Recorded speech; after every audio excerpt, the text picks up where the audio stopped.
The Vathari Third Conquest Fleet dropped out of faster-than-light travel like a wall of iron falling from the sky. 400 warships, heavy cruisers with hulls as thick as city blocks, assault carriers loaded with ground troops, gunships, bombers, siege platforms, and at the center of it all, the flagship Kreshar, a warship so large that it had its own gravity. The fleet spread across the outer edge of the Hanul system in a formation that had broken 60 worlds before this one, and it hung there in the darkness of space like a promise of violence. Supreme Fleet Commander Torvax stood on the bridge of the Kreshar and looked at the planet on his display. Hanul, a small blue-green world orbiting a quiet yellow star. His intelligence briefing said it was a farming colony. 1.2 million humans, crop fields covering half the surface, a few orbital stations for trade and weather monitoring. No military fleet, no significant defense grid, no history of violence. Torvax made a low clicking sound with his mandibles, the Vathari equivalent of a satisfied smile. He was a massive creature, even by the standards of his species, standing nearly 3 meters tall, with armored plates covering his insectoid body like layered shields. He had personally conquered 11 worlds. He had never lost a battle. He had never needed more than a week to break a civilization. This one would take less than a day.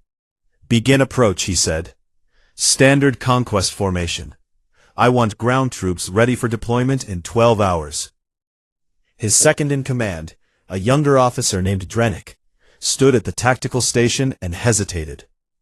Drennick was not like Torvax. Where Torvax was massive and brutal, Drennick was lean and careful, with a habit of studying his enemies before fighting them. He had spent the past month reading everything available about humanity, and something about the species made him uneasy, though he could not explain exactly what.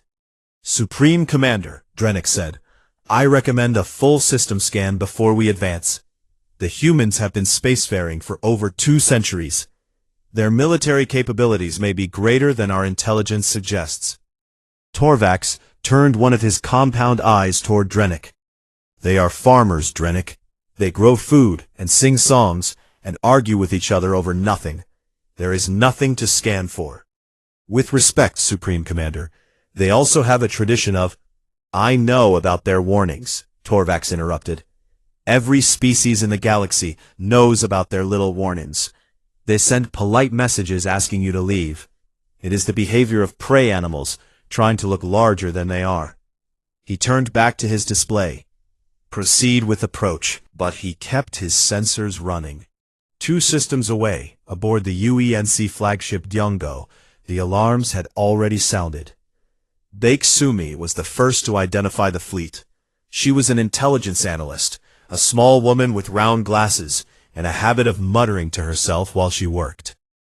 She had spent 5 years studying the Vathari Dominion, their ships, their tactics, their commanders, their weaknesses. When the sensor data appeared on her screen, she identified the fleet composition in under a minute.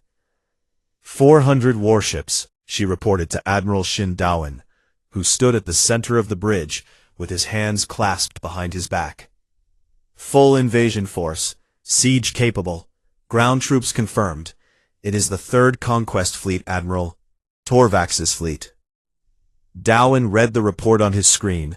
He was a tall man in his early 60s, with gray hair cut short, and a face that rarely showed emotion. He had been a naval officer for 40 years. He had fought in 2 border conflicts and commanded the defense of a mining colony against pirates when he was still a captain. He was known throughout the fleet for 2 things, his patience and his voice. He never raised it. He never needed to. He set down the report and said, "Begin the warning protocol." Ha Jinwoo sat up straighter at his communication station. He was 24 years old, the youngest officer on the bridge, and he had the job that most people in the fleet considered ceremonial. He was the one who sent the warnings. In peacetime, this meant he had almost nothing to do. He had never sent a warning to an actual invading fleet before. His hands trembled slightly as he opened the communication program. "Compose the first warning," Darwin said. "Standard format. Full translation into Vithari military language." Jinwoo typed. The message was formal and polite, exactly as protocol required. It read, "Attention Vithari fleet. You have entered sovereign human space. The Hanuul system and its inhabitants are under the full protection of the United Earth Naval Command. We respectfully request that you reverse course and withdraw from this system. This is your first warning." He sent it. The message traveled across 2 star systems and arrived on the bridge of the Kreshar in less than 3 seconds. Torvax read it. He made the clicking sound again, louder this time, and his bridge crew joined in. It was laughter. The idea that a species would send a polite note asking an invasion fleet to turn around was, to the Vithari, the funniest thing they had heard in years. He did not respond. On Hanuul, Governor Ryu Ji-yoon received the notification in her office at the colony's administrative center. She had been reviewing crop yield projections when the alert appeared on her screen. She read it once, set down her coffee, and read it again.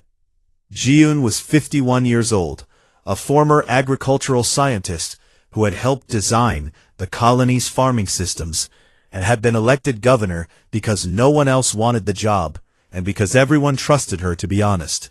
She was not a soldier. She was not a politician. She was a woman who had spent her life making things grow in difficult soil. And now, 400 warships were coming to destroy everything she had built. She activated the colony's emergency protocols. Shelters were opened. Families were moved underground. Supply caches were distributed. The colony had prepared for this possibility, not because anyone expected it to happen, but because Ji-yoon had insisted on it when the colony was founded. She had argued that a world without defenses was a world waiting to be taken, and she had been overruled on military spending but had won the argument on civilian shelters. Her staff offered her a seat on an evacuation shuttle. She looked at them like they had suggested she set fire to her own house. "I built this place," she said. "I am not leaving it." 12 hours after the first warning, the Vethari fleet crossed the system's outer marker. Darwin sent the second warning. It was shorter, more direct. "Vethari fleet, you have crossed into the inner boundary of sovereign human space.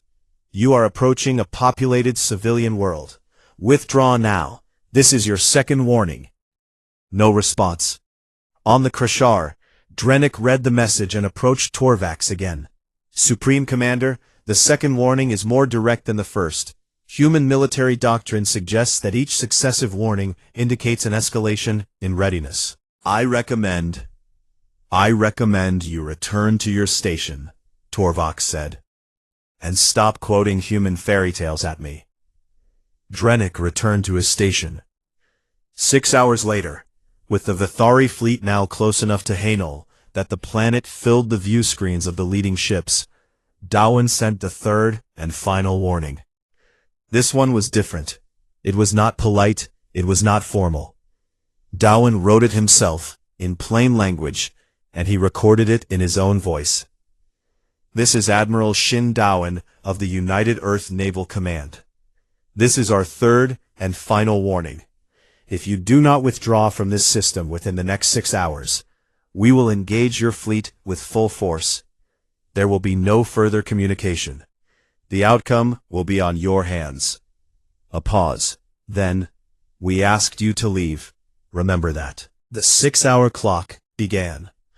On a small diplomatic vessel trailing the Vithari fleet at a safe distance, a neutral observer named Ulara recorded everything. She was Pelorian, a tall, pale being with silver eyes and long fingers that never stopped moving. She had been assigned to document Vithari conquests for the Galactic Record, and she had witnessed 11 of them. They were always the same: a massive fleet, a helpless world, a short, brutal subjugation. But this time, something was different. She played the third warning again and listened carefully. She had heard many species beg, threaten, and plead in the face of Vithari invasion. The human message was none of those things. It was not a plea. It was not a bluff. It was the voice of a man who was telling the truth and who expected to be ignored. She added a note to her log. I have never seen a prey species warn its predator with such calm. Either the humans are foolish beyond measure, or the Vithari have made a catastrophic mistake. I suspect the latter. The 6 hours passed. The Vithari did not withdraw. On the bridge of the Gyeonggo, Jinwoo looked at the clock, and then at Dowan. Sir, the deadline has expired. No response. Dowan stood slowly. He buttoned his uniform jacket, a small, precise gesture that his crew had learned to recognize. It meant the talking was over. Then we have nothing left to say. He turned to Commander Oh Kyuho, who was already standing at the tactical station with his arms crossed and a look on his face that was not quite a smile. Kyuho was the commander of the 7th Rapid Response Fleet, 40 ships, crewed by people who had volunteered for the hardest assignments the Navy had to offer. He was brilliant, unpredictable, and the kind of officer who made his enemies' lives very short. Kyuho, Dowan said, you have command of the response fleet. Deploy and engage. Kyuho uncrossed his arms. With pleasure, Admiral. He left the bridge at a pace that was almost a run. Behind him, the bridge crew began preparing for war. Jinwoo sat at his silent console, his job finished, and stared at the screen where 3 warnings had been sent and 3 warnings had been ignored. He whispered to himself, so quietly that no one else could hear, we asked them to leave. The Gyeonggo, the ship whose name meant warning, turned toward the Hanul system, and the stars burned cold and silent around it. 40 ships dropped into the Hanul system like stones thrown into still water. They came in tight, a diamond formation so precise that the gap between each vessel was exactly 100 meters. Close enough that a Vithari gunner looking at his sensors would see not 40 individual targets, but a single bright point of light, moving fast and getting faster. Commander Oh Kyuho had designed the formation himself during a late-night session with too much coffee and a simulation program that he had pushed so hard it crashed 3 times. He called it the Needle. The idea was simple. Hit them in one place, hit them hard, and be gone before they figured out what happened. The 7th Rapid Response Fleet was not the largest force in the human navy. It was not the most heavily armed. What it was, quite simply, was the fastest. Every ship in Kyuho's command had been stripped of anything unnecessary and fitted with engines that were borderline reckless in their power output. His crews were volunteers, every one of them, people who had signed up knowing that the 7th was the fleet that went in first and came out last. They were not the kind of people who worried about odds. On the bridge of his flagship, the Baram, a name that meant wind, Kyuho watched the Vithari fleet grow larger on his tactical display. 400 ships. They filled the screen like a cloud of metal, spread across the approach to Hanul, in a formation designed for one purpose, to overwhelm. Kyuho studied the formation for exactly 4 seconds. Then he smiled. They are in a siege line, he said to his tactical officer. Wide spread, maximum coverage, no depth. He leaned back in his chair. They are expecting to surround a planet, not fight a battle. Their formation has no reserve, no flanking screen, and no fast response element. They think this is a parade. He opened a channel to his fleet. We are going straight through the center. Do not stop. Do not slow down. Hit whatever is in front of you and keep moving. We are the wind today. Let them try to catch us. On the Kreshar, the Vithari sensors registered the incoming human fleet. An officer reported to Torvox. 40 ships, small, approaching at high speed. Torvox barely glanced at the display. 40 against 400. It was not a battle. It was an insult. Let them come, Torvox said. Destroy them and continue the approach. Drennick at his station watched the human formation on his screen, and felt the unease in his stomach grow sharper. The humans were not decelerating. They were not spreading out to attempt a defensive screen. They were accelerating directly into the center of the Vithari fleet, at a speed that his tactical computer flagged as reckless, suicidal, impossible. "They are not trying to stop us," Drennick said quietly to himself. "They are trying to go through us." The two forces met. The first Vithari ship to engage was a heavy cruiser on the outer edge of the formation. Its captain locked weapons on the lead human ship, the Barum, and fired a full broadside. The shots hit empty space. The Barum had already moved, juking sideways at a speed that should have killed everyone aboard, and was now behind the cruiser, firing into its engines. The cruiser's rear shields, which were weaker than the front, collapsed in 3 seconds. The engines exploded. The ship went dark. The battle had been going for 12 seconds. Human ships were not like Vithari ships. The Vithari built their vessels the way they built everything, massive, armored, and designed to absorb punishment while delivering more. Their ships were fortresses that moved. They won battles by being tougher than whatever they were fighting. Human ships were the opposite. They were small, light, and fast, built around engines that were too powerful for their frames, and weapons that fired with terrifying accuracy. They did not absorb punishment. They avoided it. They darted through the Vithari formation like birds through a forest, never staying in one place long enough for the heavy Vithari guns to track them. Every time a Vithari captain locked onto a human ship, it was already gone, already behind him, already firing into the weak spots that every warship had, if you knew where to look. And humans knew where to look. Baiksumi had spent 5 years mapping every Vithari ship class, cataloging every weakness, every gap in armor, every blind spot in sensor coverage. That information was now loaded into the targeting computers of every ship in Kyuho's fleet. In the first 30 minutes, 12 Vithari warships were destroyed. The humans lost nothing.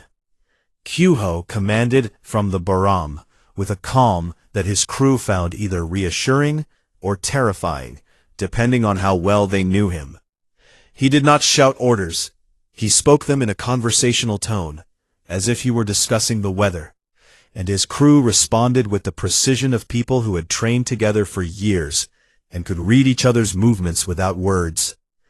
"Target the carrier on the left flank," Kyuho said. "2 ships, cross approach, hit the launch bays. If they cannot launch fighters, they are just a big target." 2 ships peeled off and executed the maneuver. The carrier's launch bays exploded. It drifted sideways, burning, unable to deploy its ground troops. On the surface of Hanul, Governor Ryu Jian stood in the underground command center and watched the battle through sensor feeds relayed from orbit. The room was crowded with staff and militia coordinators, all of them watching the same screens, all of them holding their breath. 40 human ships were dancing through 400 Vithari warships, and somehow, impossibly, they were winning. But Jian was not a fool. She knew that 40 ships could not hold forever. She also knew something that the Vithari did not. Hanul was not defenseless. In orbit above the colony, a structure that the Vithari had identified as a civilian weather satellite began to change. Its outer panel separated, its frame extended.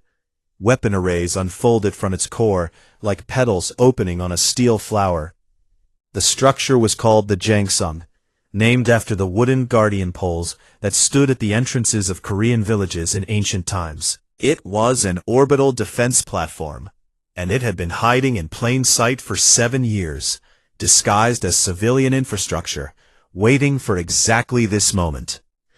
Nam Yuna sat in the Jongsang's control room, her fingers resting on the firing console, her face lit by the blue glow of targeting screens. She was a quiet woman who preferred machines to people, and had designed the Jongsang herself, from its weapon systems to its camouflage shell. She had spent 7 years maintaining it in secret, running silent diagnostics at night, keeping it ready. She had never fired it. She opened a channel to Kyuho. Her voice was flat and steady. Platform active. Weapons hot. Give me targets. Kyuho looked at his tactical display and marked 20 Vithari ships that had broken formation and were pushing toward the planet in a loose cluster. 20 targets, bearing 174 through 201. They are yours. Yuna's fingers moved across the console. The Jangsung's main batteries, weapons that drew power from the platform's entire reactor and focused it into beams that could cut through starship hulls like sunlight through paper, locked onto the 20 targets. She fired. The beams crossed the distance in less than a second. Vithari shields, which were designed to withstand the weapons of other Vithari ships, lasted approximately 1.3 seconds against the Jangsung's batteries. Then they failed. 20 ships, 8 seconds. 20 expanding clouds of debris where warships used to be. On the Kreshar, Torvax watched 20 of his ships vanish from the tactical display in the time it took him to blink. For the first time in the battle, the bridge was silent. No clicking laughter. Just silence, and the afterimage of 20 blue dots disappearing from the screen. "What was that?" Torvax said. Drennick pulled up the sensor data. His hands were steady, but his voice was not. "An orbital defense platform, Supreme Commander, hidden inside civilian infrastructure. Its weapons output is," he checked the numbers twice, "its weapons output is beyond anything in our records for a platform of that size." "They hit a weapons platform on a farming colony?" "Yes, Supreme Commander." Torvax stared at the display. The human ships were still darting through his fleet, still picking off his warships one by one, and now a weapons platform was destroying anything that got close to the planet. He had expected a helpless farming world. He had found something else entirely. But Torvax had not conquered 11 worlds by retreating at the first surprise. He straightened to his full height and gave the order that Drennick had feared. "All ships, full assault. Commit everything. Push through their fleet and overwhelm the platform. They cannot stop 400 ships with 40. Drennick closed his eyes for a moment. Then he relayed the order. The Vithari fleet surged forward, all of it, every ship, every gun, aimed at the small blue planet, and the people who refused to let it fall. Kyuho saw them coming and felt the math tighten around him like a fist. He was good. His people were good. Yuna's platform was devastating. But 40 ships and 1 platform against the full weight of a Vithari conquest fleet was a battle that could only be delayed, not won, not alone. He opened a private, encrypted channel to Admiral Dowan, who was monitoring everything from the Gyeongo 2 systems away. "Admiral, we have bloodied them, 67 kills confirmed, but he is committing everything. I need the rest." Dowan did not hesitate. He had been waiting for this. The 7th Rapid Response Fleet had never been the plan. The 7th was the bait, the hook, the thing that made the enemy commit so deeply that retreat became impossible. He opened a channel, not to Kyuho, not to his own fleet, to the Vithari. "Vithari fleet, you have lost 67 warships against 40 human vessels. We gave you a warning. You ignored it. We are now offering you one final opportunity to withdraw. This is not a warning. This is mercy. You will not receive it again." On the burning bridge of the Kreshar, Torvax read the message. Blood from a wound on his head, caused by a console that had exploded during a near miss, dripped down the side of his armored face. He stared at the words for a long moment. He did not respond. Dowan closed the channel. He stood on his bridge, hands behind his back, and looked at the crew around him. Good people. People who had signed up knowing that this day might come. "Send in the main fleet," he said. 2 systems away, 200 warships began to move. 200 warships folded into the Hanuel system in a single jump, and the shape of the battle changed forever. They arrived in a crescent formation. A wide, curving wall of ships that wrapped around both flanks of the Vithari fleet, like two arms closing around a body. It was not a random formation. It was not a hasty response. It was a trap that had been designed months ago, practiced in simulation hundreds of times, and positioned 2 systems away specifically so that it could arrive at this exact moment, when the Vithari fleet was fully committed, deep inside the system, with no room to turn and nowhere to run. On the bridge of the Kreshar, Drennick watched the 200 new contacts appear on his display, and felt something collapse inside him. Not fear exactly. Something worse. Understanding. "They herded us," he said. Torvax turned. "What?" "The 40 ships. They were not the defense. They were the bait." Drennick's voice was flat, drained of everything except the terrible clarity of a man who could see the end of something. "They let us push deep into the system. They let us commit our entire fleet. And now the real force has arrived behind us and on our flanks.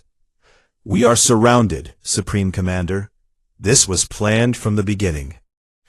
Torvax stared at the display. The crescent of human ships was already closing, tightening the space available to his fleet, cutting off the approach vectors that would allow a retreat to open space. Behind the crescent, the original 40 ships of Kyuho's fleet had reformed and were now blocking the direct path to the planet. And above the planet itself, the Jiangsun platform sat like a guardian, its weapons charged and ready to destroy anything that got past the fleet. For the first time in his career, Torvax understood that he was not the predator in this fight. He was the prey, and he had walked into the trap with his eyes open, because he had been too proud to see it. But pride was all Torvax had left, and he held onto it the way a drowning man holds onto a rock. "All ships, attack formation," he ordered. "We break through or we die. The Vithari do not retreat." The battle that followed would later be studied in military academies across the galaxy for centuries. Not because it was close. It was not close. It was studied because of the precision with which humanity dismantled a superior force, and because of the restraint they showed while doing it. Commander O. Kyuho, now reinforced by the main fleet, shifted from defense to attack, with the ease of a man changing gears in a machine he had built himself.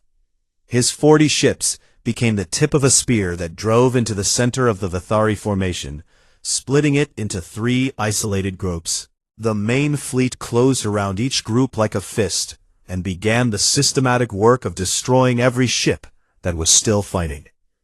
The coordination between human ships was something that no alien observer had ever seen before. It was not just tactical, it was instinctive. Human crews had trained together for years, eating together, sleeping in the same barracks, running the same drills until they could anticipate each other's movements without communication. A ship would begin a maneuver, and its wingmate would already be moving to support it. A gap would open in a formation, and it would close before the Vithari could exploit it. It was less like a fleet and more like a single organism with 240 bodies, all moving in perfect harmony. Kyuho directed the battle from the Baram with a calm that bordered on eerie. His orders came in short, precise bursts, each one executed within seconds. He did not waste ships. He did not waste ammunition. Every engagement was calculated to achieve maximum damage with minimum exposure. When a Vithari heavy cruiser tried to break through the crescent, Kyuho sent 3 ships to disable its engines, and then ignored it. A crippled ship was not a threat. A fighting ship was. He prioritized ruthlessly. Above the planet, Nam-Yuna revealed her second surprise. The Jongsun was not alone. 4 additional defense platforms, hidden in Hanuel's asteroid belt for the past 5 years, activated simultaneously. Their camouflage shells split open, and their weapons came online, creating a ring of overlapping fire zones around the planet. Any Vithari ship that broke through the human fleet now faced a gauntlet of orbital weapons that turned the space around Hanuel into a killing ground. Yuna coordinated all 5 platforms from their station aboard the Jangsung, her hands moving across 5 separate targeting interfaces with the focus of a woman who had spent years preparing for exactly this moment. Each platform covered a different sector. Each one communicated with the others, sharing targeting data, handing off targets, creating a web of fire that had no gaps and no blind spots. A group of 9 Vethari assault carriers, the largest and most heavily armored ships in the fleet, tried to bypass the battle entirely and make a direct run at the planet. They were carrying ground troops, thousands of soldiers meant to land on Hanul and take the colony by force. They pushed their engines to maximum and dove toward the planet in a tight cluster, hoping that their combined shields would absorb enough fire to get them through. Yuna tracked them on her screen. She assigned all 5 platforms to the cluster. She calculated the firing solution in her head because she did not trust the computer to be fast enough. She fired. 9 carriers, 1 salvo, 4 seconds. The debris field that remained was so large it briefly created its own gravitational micro-effects. On the Baram, Kyuho watched the carriers vanish from his display. He let out a low whistle. "Remind me," he said to his tactical officer, "to never make that woman angry." The Vethari fleet was dying. Not quickly and not quietly, but with the terrible inevitability of a force that had been outmaneuvered, outgunned, and outsmarted at every turn. Torvax's ships fought bravely. They were warriors from a species that valued strength above all things, and they fought with everything they had. But courage without strategy was just noise, and the humans were not listening to noise anymore. On her diplomatic vessel at the edge of the system, Ulara recorded everything with hands that trembled. She had watched 11 Vethari conquests. She had seen the Vethari overwhelm defenders with sheer numbers. She had seen planets surrender within hours, their populations herded into camps, their resources stripped, their identities erased. She had documented it all with the clinical detachment of an observer who believed that the galaxy was simply a place where the strong consumed the weak. She did not believe that anymore. What struck her most was not the human fleet's power, it was their discipline. She watched as a crippled Vethari ship, its weapons destroyed and its crew broadcasting distress signals, drifted through the battlefield. 3 human ships passed within firing range. None of them fired. The crippled ship was not a threat, so it was not a target. She watched as escape pods launched from a burning Vethari cruiser. Human ships adjusted their firing arcs to avoid hitting the pods. They were in the middle of a battle for their colony's survival, and they were taking the time to not kill people who had stopped fighting. She wrote in her log, "In 11 Vethari conquests, I have never seen the attackers show restraint. In this battle, the defenders are showing more mercy than the attackers ever have. The humans are not fighting with rage. They are fighting with something far more dangerous. They are fighting with rules." Drennick understood what was happening before Torvax did. He always had. He stood at his station on the shattered bridge of the Krishar and watched the numbers fall.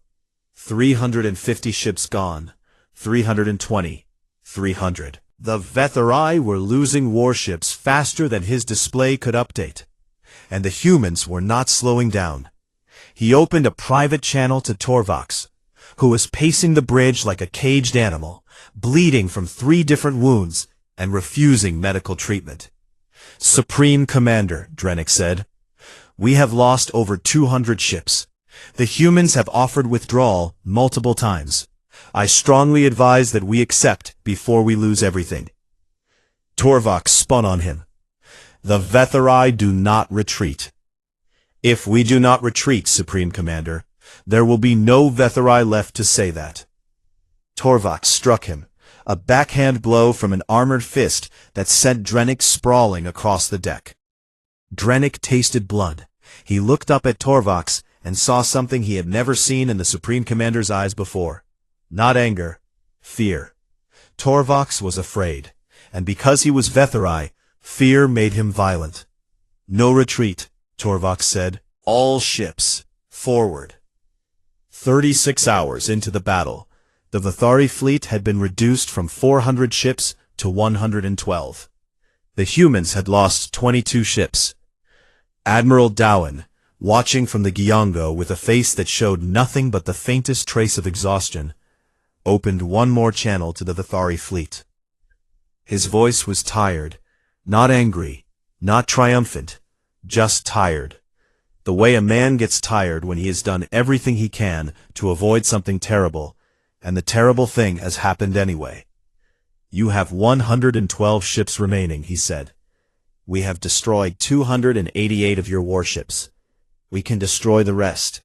We would prefer not to. Withdraw now, and you take your survivors home. Stay, and none of you leave this system. This is your last chance. Choose." On the Kreshar, Drennick, blood still running from his split lip, read the message aloud to Torvax.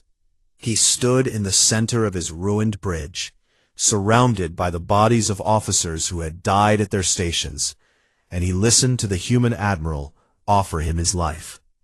Then he drew his sidearm, aimed it at the communications panel, and fired. The panel exploded in a shower of sparks. "No retreat," he said. "All ships forward." Drennick watched the sparks fade and made a decision. Not for Torvax, not for the Dominion, for the 40,000 Vathari crew members on those 112 ships who were about to die because one commander was too proud to accept what he had lost.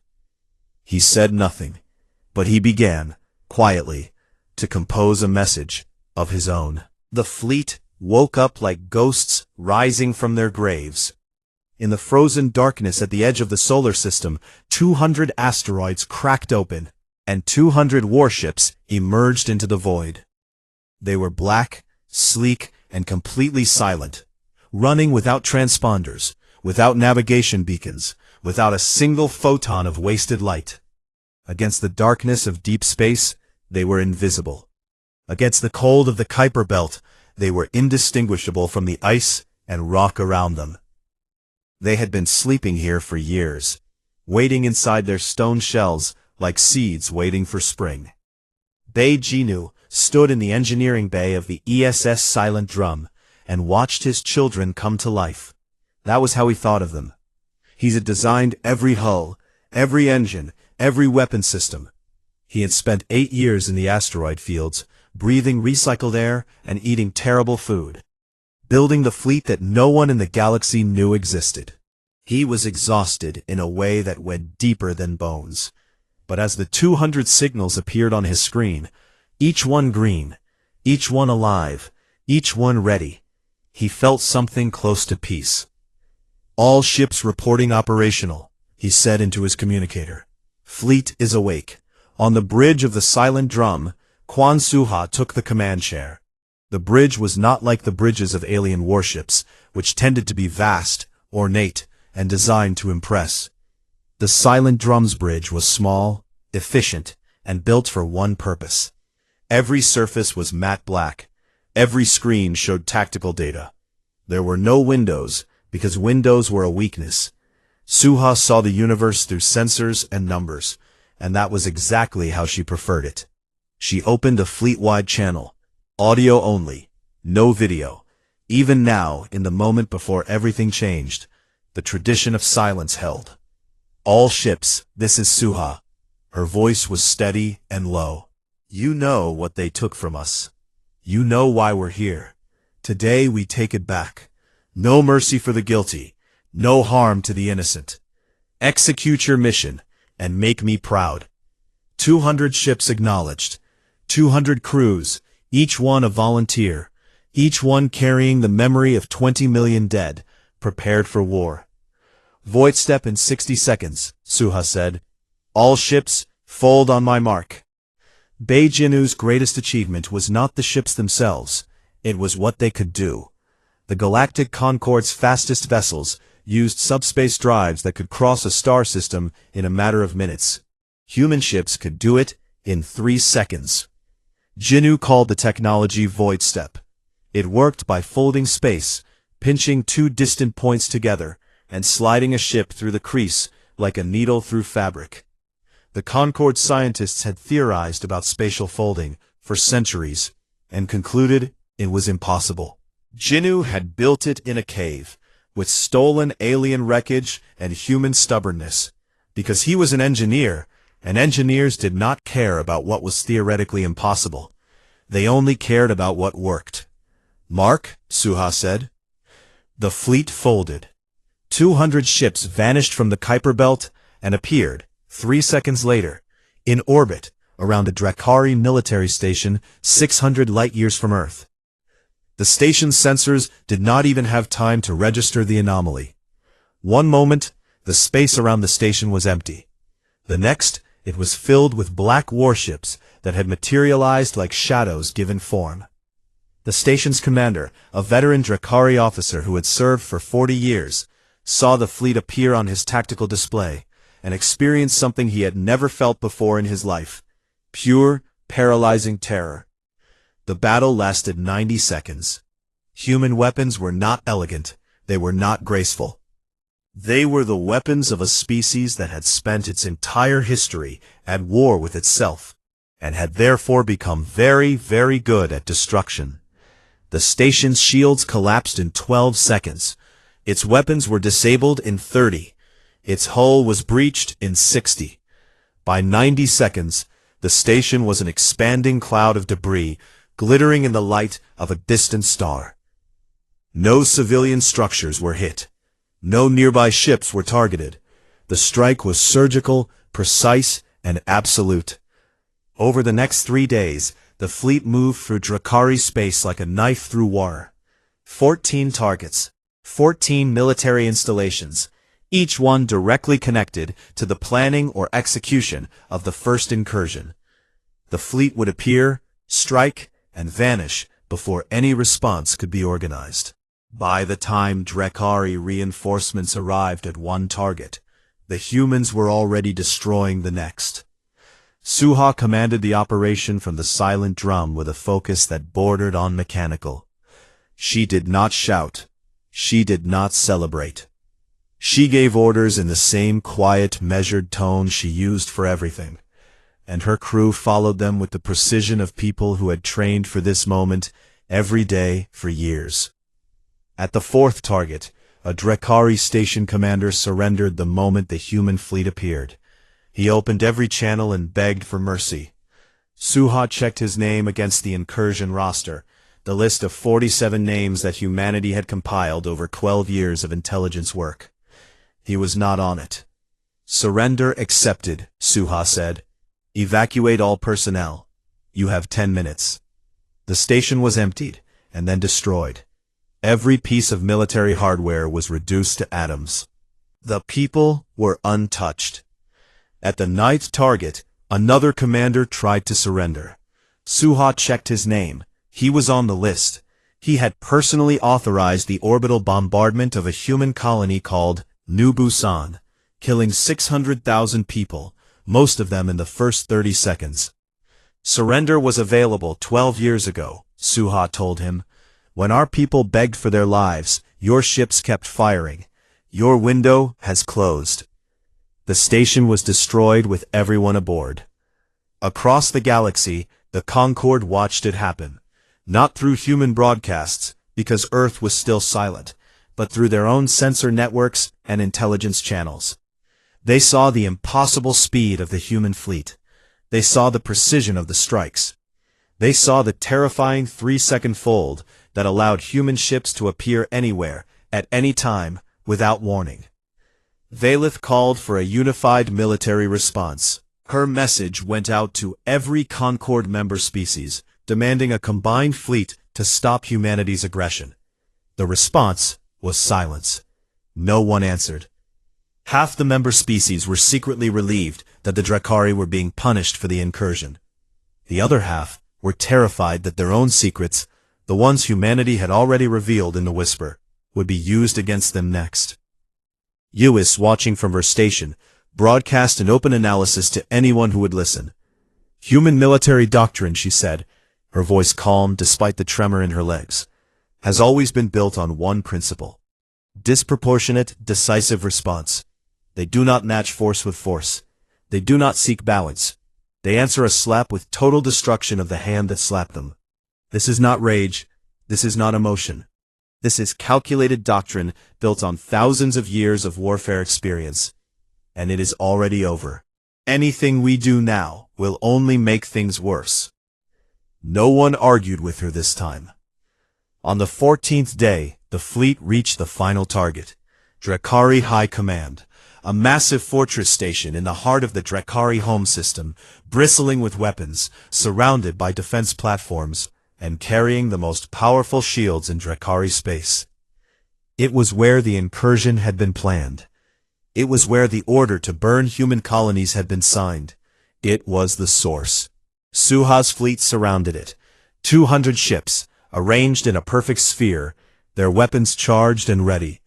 Inside the fortress, the remaining architects of the incursion were gathered, the officers and politicians who had planned and approved the killing of 20 million humans. They had retreated here because it was the most defended position in their territory. They believed it would protect them. Then, for the first time since the blackout began, Earth spoke. Not through a broadcast, through a single directed transmission aimed at the fortress station and nothing else. The voice was Han De-hoon's, speaking from the command center beneath Gangwon province. His voice was calm, quiet, and almost gentle, like a teacher explaining something simple to a student who had failed to understand. This message is for the commanders of the Drakari military installation designated High Command, he said. I am speaking your names now, so there is no confusion about who this is for. He read 47 names, slowly, clearly, each one pronounced correctly, because Cho Unji had taught him the Drakari pronunciation herself. 12 years ago, you killed 20 million of our people. Children, families, people who had done nothing to you and posed no threat to your civilization. You did this because you believed we were weak. You believed our noise meant we were foolish. You believed our kindness meant we could not be cruel. A pause. The silence stretched across space itself. You were wrong about all of it. Another pause. Suha, finish it.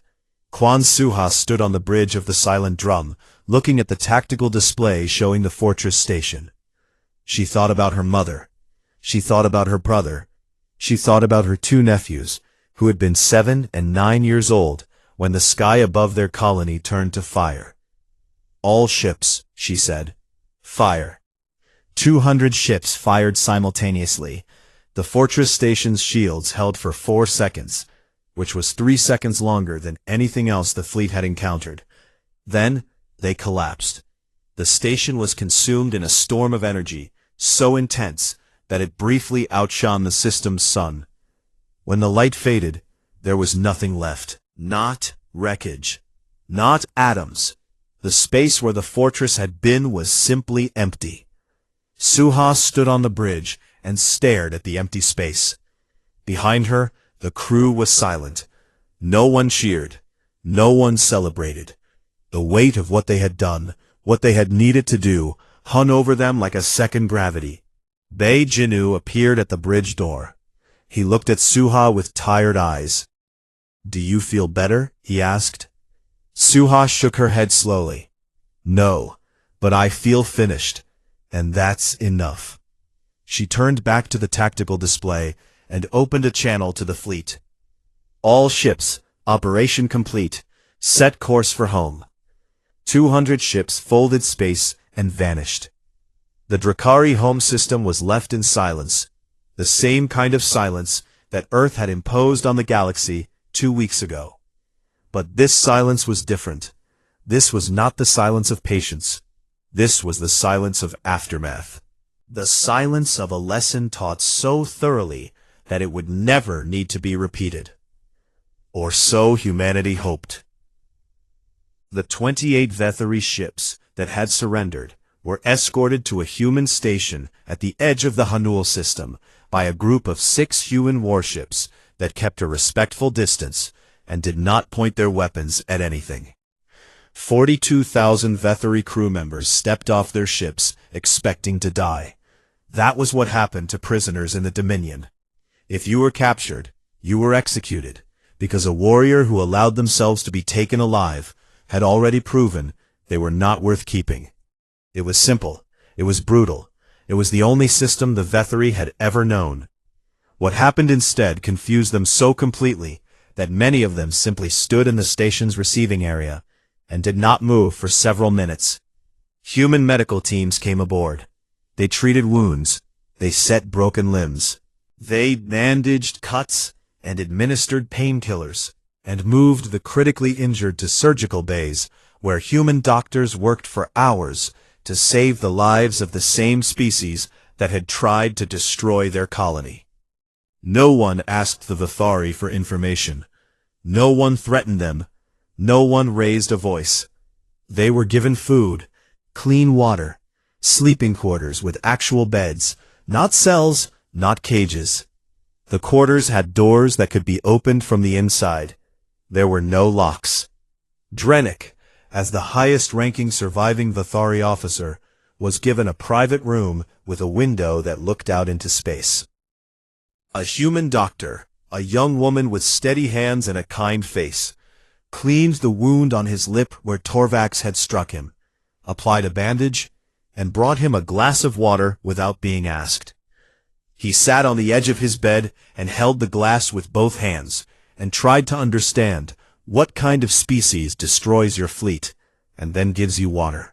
He stayed in that room for 3 days. He slept, he ate, he stared out the window at the stars, and thought about the 400 ships that had entered this system, and the 28 that were left. He thought about the officers whose names he knew, the young crew members who had served under him, the ones who had not broken formation, the ones who were now debris. On the 4th day, Admiral Shin Dowan came to see him. Dowan entered alone, without guards, without weapons. He wore his uniform, but had left his rank insignia somewhere else, a detail that Drennick noticed and did not understand. The human sat down in the chair across from Drennick's bed, and folded his hands in his lap, and looked at the Vethari officer with an expression that Drennick could only describe as tired. They sat in silence for a while. Drennick had learned over the past few days that humans were comfortable with silence in a way that the Vethari were not. The Vethari filled silence with aggression. Humans filled it with thought. "Why did you warn us?" Drennick asked. Dowan considered the question as if it deserved real thought, which surprised Drennick, because to the Vethari, the answer to such a question would have been obvious, because we wanted to look strong. But the human did not say that. "Because war is expensive," Dowan said. "Not in money or ships, in people. Every person who dies in a battle is someone who will never go home, someone whose family will wait for them and they will not come." He paused. "We have been fighting each other for 10,000 years. We have burned our own cities. We have killed our own children. We have used weapons on ourselves that we should never have built. We know, better than any species in this galaxy, what violence does to the ones who use it." He looked at Drennick. "The warning is not for your benefit, Commander. It is for ours. It is how we remind ourselves that we tried to avoid this, that we gave you the chance to live. If you had turned around, none of this would have happened. Your fleet would be intact. Your people would be alive. Our people would be alive." Drennick was quiet for a long time. Then he said, "We should have listened." Dowan nodded slowly. "You should have." They sat together in the quiet room for a while longer. Two officers from opposite sides of a war that one of them had tried to prevent. And then Dowan stood and left without another word. News of the Battle of Hanul spread across the galaxy like fire through dry grass. The numbers alone were staggering. 400 Vethari warships destroyed or captured. The Third Conquest Fleet, the pride of the Dominion, gone. Torvax, the conqueror of 11 worlds, dead. and it had been done by a species that had warned them 3 times to leave before the first shot was fired. Diplomatic channels flooded with messages. Some species sent congratulations. Others sent nervous inquiries. Many simply wanted to know, were the humans planning to expand? Were they going to conquer the Vithari in return? Were they going to become the new empire? A human ambassador named Park Taeho, a calm man with a warm smile and a talent for making complicated things sound simple, responded to every inquiry with the same answer. We do not want your worlds. We just want to keep ours. Some believed him. Others did not. But all of them noticed that in the weeks following the battle, the human fleet did not advance. It did not push into Vithari space. It did not seize territory or demand tribute. It simply went home, repaired its ships, buried its dead, and returned to the quiet business of existing. On Hanul, the colony rebuilt. It happened the way things always happened with humans. Messily, loudly, and with an energy that seemed to come from somewhere deeper than logic. Fields were replanted within a week. Damaged buildings were torn down, and new ones went up.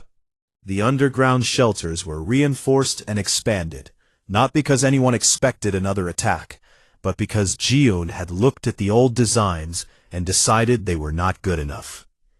The 214 colonists who had died were buried in a memorial garden at the heart of the colony. Jiun oversaw the construction herself. Every name was carved into stone, arranged not by rank or importance, but alphabetically, because in death, the governor and the farmer and the teenager who lied about his age were equal. A new defense platform was built in orbit. This one was not hidden. It sat in plain view, visible to any ship that entered the system, a blunt and obvious statement that needed no translation. Nam Yuna oversaw the construction, and when a journalist asked her if she thought anyone would attack Hanul again, she looked at him with her flat, quiet eyes and said, "But if they do, the warning will be shorter." Ulara, the Pelorian observer, published her account of the battle. It was the most widely read document in the galaxy for months. She described the human warnings, the precision of their fleet, the power of their hidden defenses, and the restraint they showed towards surrendering enemies. But the passage that was quoted most often was her final paragraph. "I have spent my career observing the strong consume the weak. I believed this was the natural order. The Battle of Hanul has shown me something different. The humans are not weak. They may in fact be the strongest species I have ever encountered. But their strength is not what makes them extraordinary. What makes them extraordinary is that they give you the chance to never see it." On the Gyeonggo, Ha Jinwoo sat in his quarters and wrote in his personal log. The ship was quiet. The fleet was home. The battle was over. He kept thinking about the warnings he had sent. 3 messages. Polite, formal, clear. He had typed them carefully, checked the translations, made sure every word was right. And none of it had mattered. Torvox had laughed at the first, ignored the second, and discarded the third. 843 human crew members were dead. 214 colonists were dead. Thousands of Vithari were dead. All because one commander had been too proud to take a warning seriously. Jinwoo wrote, "I will keep sending warnings, every time, to every fleet, because that is who we are. We are the species that tells you what is going to happen before it happens. We give you the map, and the route, and the exit. We show you the door, and we ask you to walk through it.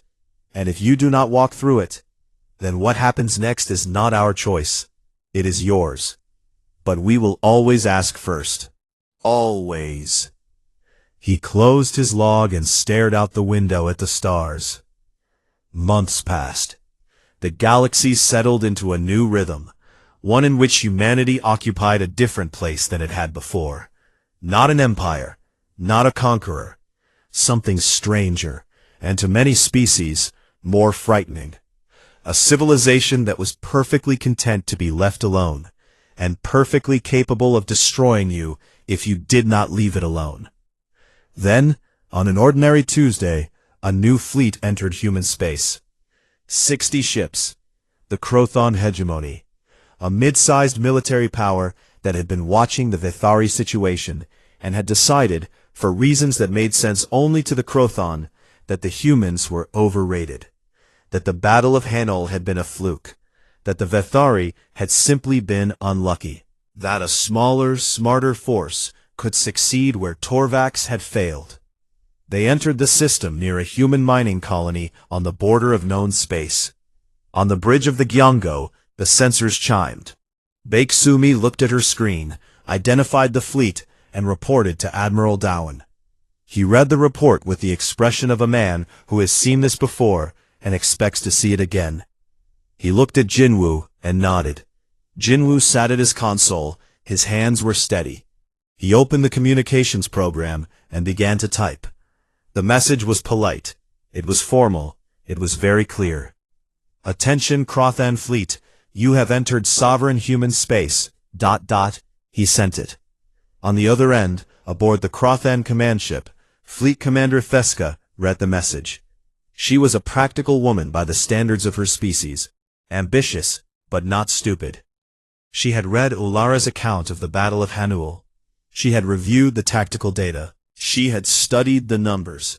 400 Vethari ships against 240 human ships and 5 orbital platforms.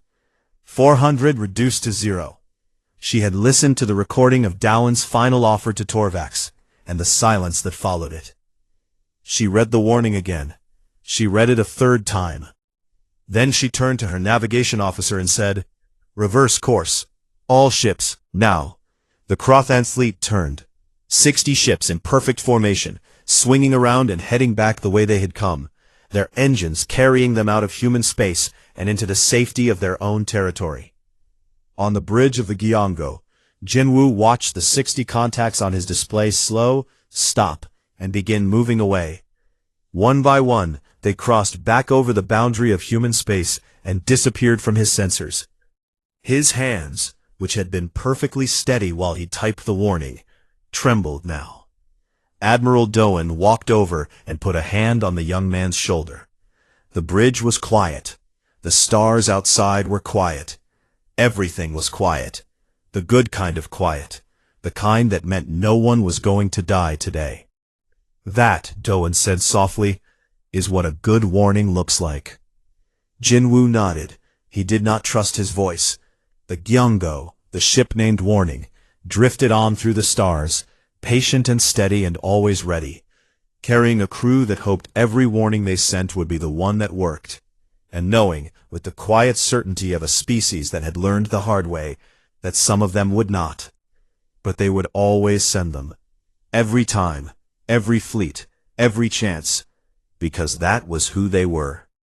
And in a galaxy full of species that struck first and explained later, that simple, stubborn act of asking someone to leave before you made them was the most human thing of all.